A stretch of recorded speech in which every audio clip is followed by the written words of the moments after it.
Le royaume des cieux est encore semblable à un trésor caché dans un champ.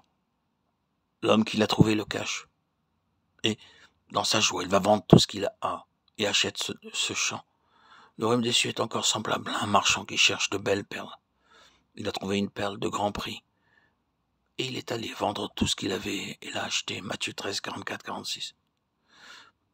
Dans ces deux paraboles, la personne qui est allée acheter quelque chose, c'est le Seigneur Jésus-Christ. Dans le premier cas, il a acheté un champ dans lequel était caché un trésor. Dans le second cas, il a acheté une perle de grand prix. Mais afin de pouvoir acheter ces choses, dans les deux cas, il dut d'abord vendre tout ce qu'il possédait. Pour acquérir le champ et la perle, il dut vendre tout ce qu'il avait. Mais nous n'avons rien à donner.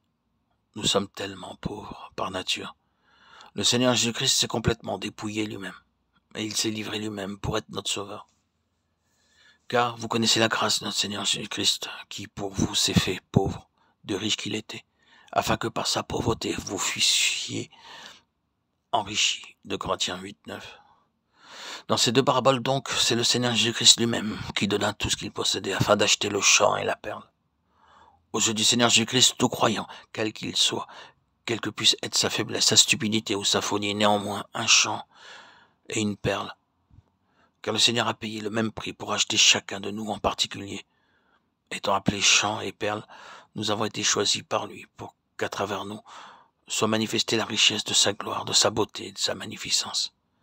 C'est pour cette raison que nous pouvons nous réjouir dans nos afflictions, nos épreuves, nos difficultés, nos souffrances, car nous savons maintenant que nous avons ainsi le privilège de pourvoir Dieu de matériaux pour la construction de sa nouvelle création.